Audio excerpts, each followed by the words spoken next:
Hey guys, Dylan here, and I wanted to do a video about the new season of Sword Art Online that's coming out, I believe, in fall. That's going to be over the whole next arc, the Alicization arc, which is like 9 volumes of the light novel series. And as I can show you here, I have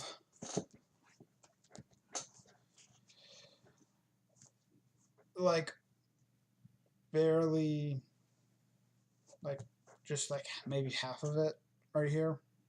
I'm on the third volume of it, and there are just some things I want to talk about with it, as spoiler free as I can make them, of course.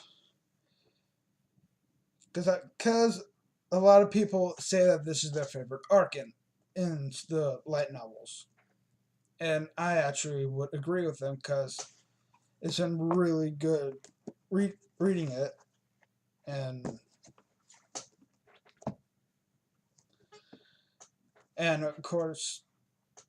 But then, of course, this time the companion is not a girl this time, but a guy for once, which the author actually says in the afterword at the end of the first volume of it, saying that that the companion that he has in a lot of the arcs are always girls. So he wanted to switch it up with a guy this time, which it makes sense. Because if it's a girl every time, it literally will become a harem. If, well, technically, I would consider it a harem by now. But there are some things that I've been reading in this recent one that are a little, it might get cut out or might be censored a lot because the one I'm reading right now is volume 11, and there's a part in it that it kind of puts the whole, this is gonna be a spoiler for like the second arc, but the whole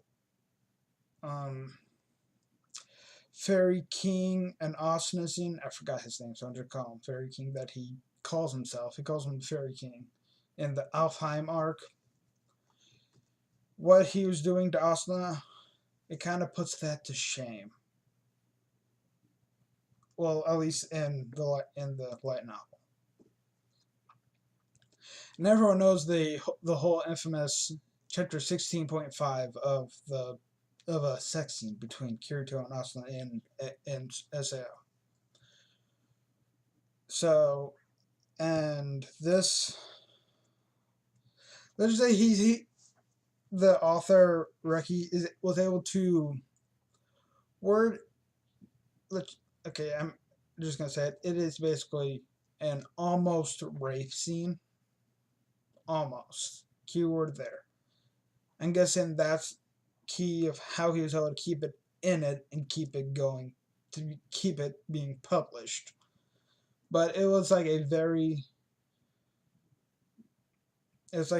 close call, but in the way he worded it, it was extremely close call, I should say. And I feel like this might get censored in the anime. Because, one, it is rape. And two, well, that's just it. You don't want to have that in this. Even though it's technically a pivotal point in the story, which I really want to spoil, but I'm going to try not to. It kind of, like I say, it puts some of those couple other scenes to shame, because he was able to get it through the publishing.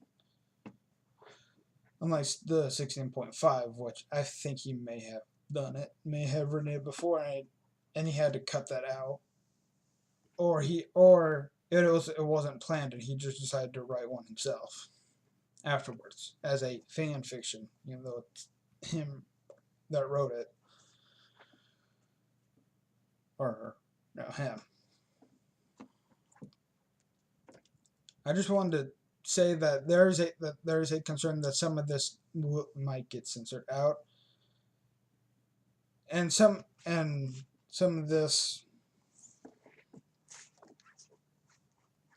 will also show that it's actually is a greater arc of SAO, because I mean, before, like the first arc, it had Kirito in a place that he somewhat knew, the SAO, Eintracht.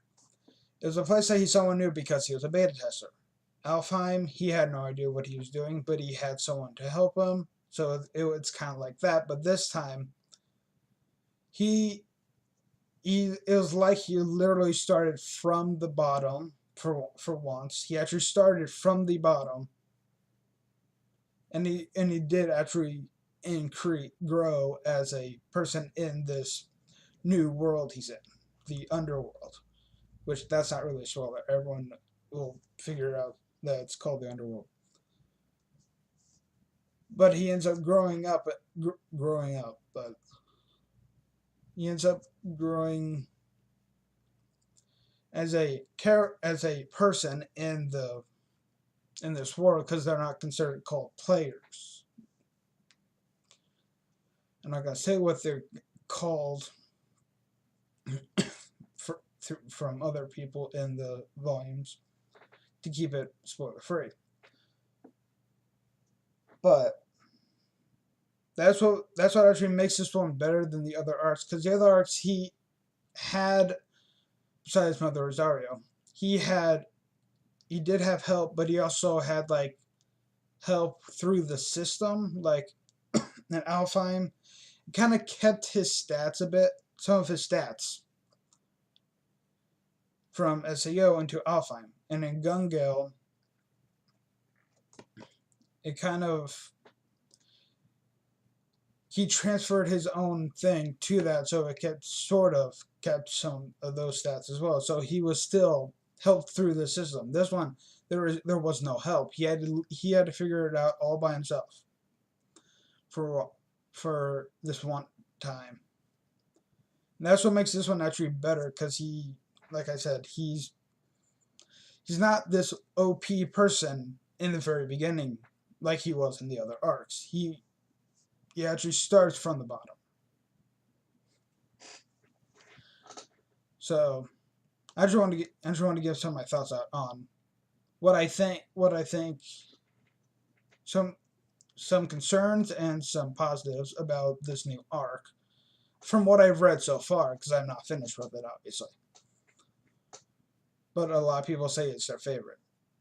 So if you want to see more anime, or if you want to see more otaku related content, why not consider subscribing and liking the video. And I'll see you in the next video. Bye.